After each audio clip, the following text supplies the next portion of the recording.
Local 4 News starts now with a breaking news alert. Super Bowl celebration chaos. Breaking news happening right now in Kansas City, where the parade of champions ended in gunfire. New video rolling into the newsroom, at least 10 people being rushed to the hospital by medics. It's unclear how many of those people got shot, but in the last 30 minutes, we have confirmed at least one person is dead. 3 people are in critical condition, 5 are in serious condition, and 1 person has non-life-threatening injuries. This happened just steps away from where the Chiefs were holding the pep rally for fans just moments before it all went to chaos. As of 4:30 this afternoon, 2 armed individuals are in police custody. Their identities are not being released, but the chief of police addressed the media just 10 minutes ago about where the investigation stands. I'm angry at what happened today. The people who came to this celebration should expect a safe environment. We have spoken to the Kansas City Chiefs, who made clear that their prayers are with everyone who was at the parade today, everyone in Kansas City, and everyone who was touched by this incident. They also noted that their players, coaches, and staff are all accounted for at this point and safe. We also know the White House has spoken with the Kansas City mayor and has offered federal assistance during what is still a very active investigation. We are expecting new information here in the next hour. We will have an update just as soon as we learn anything new. But what a horrendous ending to what was supposed to be a spectacular, glorious day of celebration in Kansas City.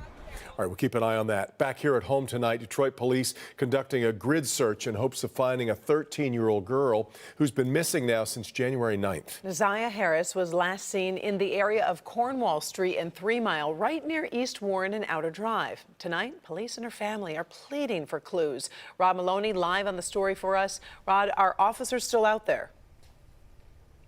No, they did their canvass and have left, but they have promised that they're going to have continued searches that could even span far beyond Wayne County. Now, here is the flyer they were handing out today. Neziah Harris is the young girl, the 13-year-old that they're looking for. We spoke to her grandmother, Annette, this afternoon, along with police, and this is what she had to say. I want my baby home.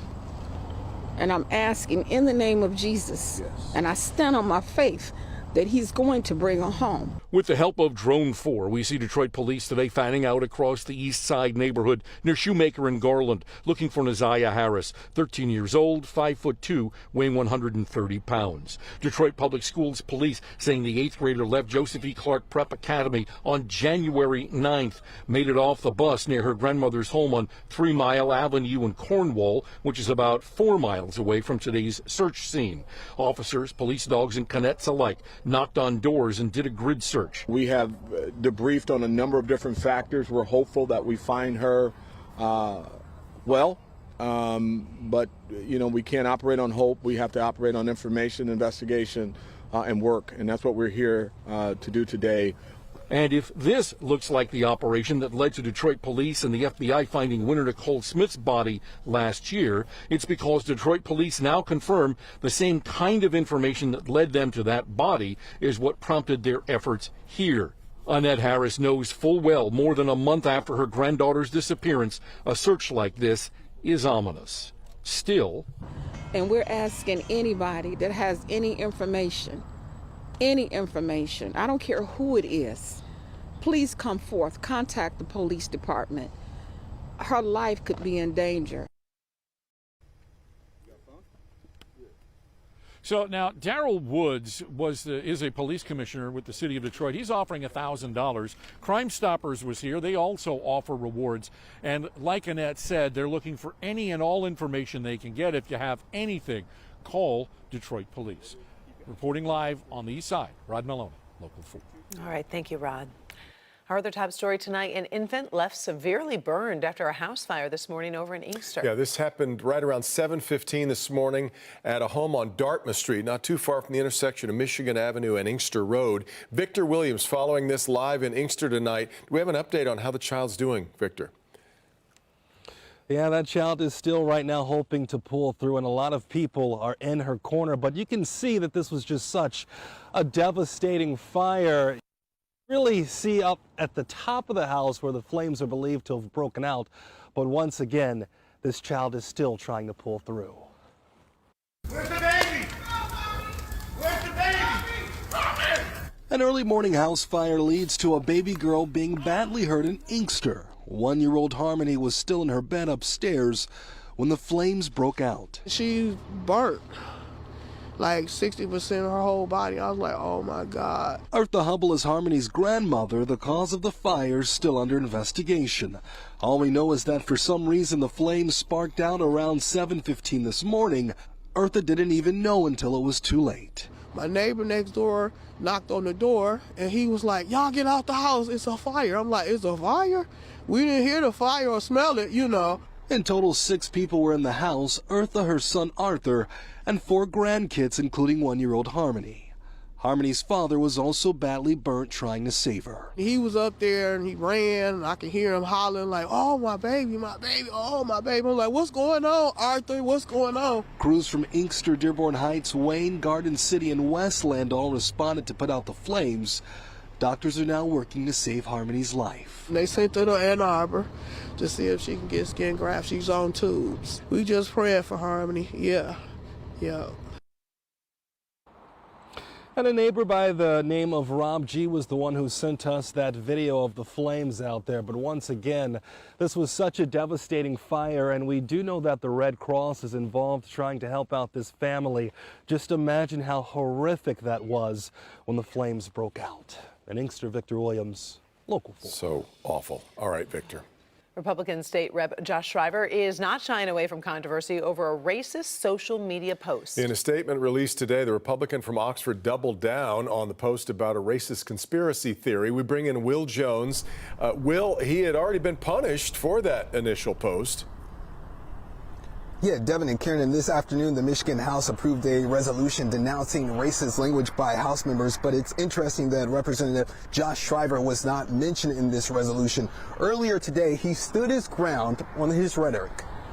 Following House Speaker Joe Tate stripping Republican State Representative Josh Shriver of his committee post and his staff, Shriver releasing a statement today not backing down from his support of a racist conspiracy theory, the Great Replacement. It suggests that there are political actors who want to support the immigration of brown and black people in order to replace whites in the population and particularly in the electorate.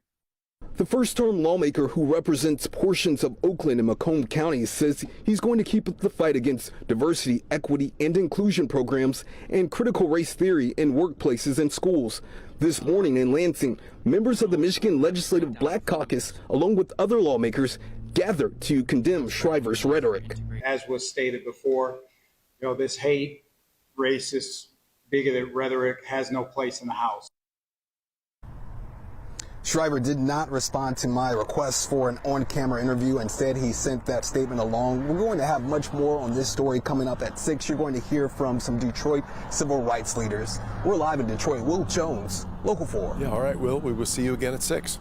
The former head of the Michigan Democratic Party has filed an ethics complaint against Macomb County Prosecutor Peter Lucido, claiming Lucido allowed a failed candidate for Sterling Heights City Council to use county property for campaign purposes. Tonight, a lawyer and a signed affidavit says those allegations are false. Let's bring in Mara McDonald. She joins us. Mara, a letter arrived at the Macomb County Ethics Board today. It sure did, Karen, and like you said, the verbiage that is used in this is that the allegations against Lucido are, quote, entirely false. Let me show you the back and forth here.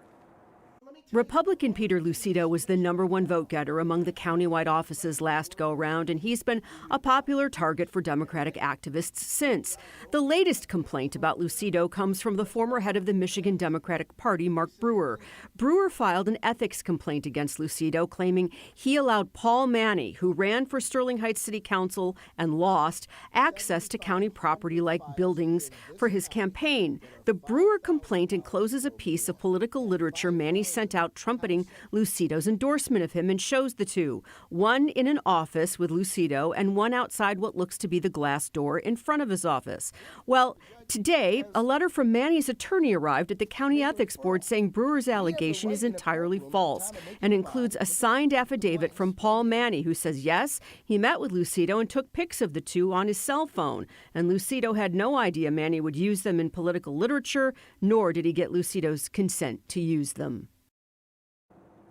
Back here live. So now the whole ball of wax is in the hands of the Macomb County Ethics Board. We're live downtown tonight. I'm Mara McDonald, Local 4. All right. Thank you, Mara. We turn our attention to the weather. We are rounding out what has been a sunny but chilly Wednesday as we look at the Gordie Howe Bridge. That's a great in progress. shot. Yeah, now we got some wintry weather headed our way for tomorrow. Let's get over to Kim Adams because we could see some issues tomorrow morning. We could. It really highly depends on where you live, however. There is a winter weather advisory that will go into effect at 4 a.m. tomorrow and continue until 1 o'clock in the afternoon. Anywhere you see shaded here in this bluish purple color, that's where the winter weather advisory is. But even within those counties, not everyone's going to see very much snow. We're talking about the northern parts of Livingston, Oakland, and Macomb counties and up into the thumb. South of that, south of about I-696, not much at all, in fact, in the way of accumulation. It will be more of a rain-snow mix, quickly changing over to all rain. So here's the timeline. 6 a.m. to 8 a.m. Snow arrives from the west. It will initially be all snow, and it could be falling at a pretty high rate, especially north of I-69. Then, between 8 a.m. and 1 p.m., snow to the north, rain to the south of I-94, and then rain for pretty much all of the area except for the extreme tip of the thumb between 1 and 2 o'clock. 24 hours from now, this is all said and done. But I'll show you some of our models and show you exactly where that rain-snow line sets up and what you can expect in your neighborhood tomorrow coming up. All right, Kim, got a lot more to come on this Valentine's Day. Let's check in with Dr. Frank McGeorge. Chocolate, wine, Viagra. Could your Valentine's plans help or potentially hurt your heart? I'm Dr. Frank McGeorge, and I'm sitting down with a cardiologist to look at Valentine's Day in a different way.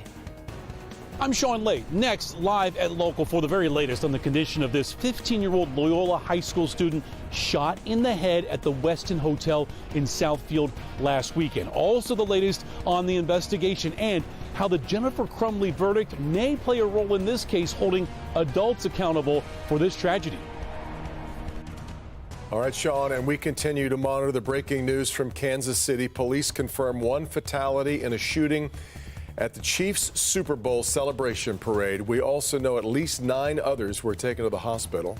We're closely monitoring the situation. We'll bring you any new developments as they come in. We'll also have an update ahead at 5:30. We'll be right back.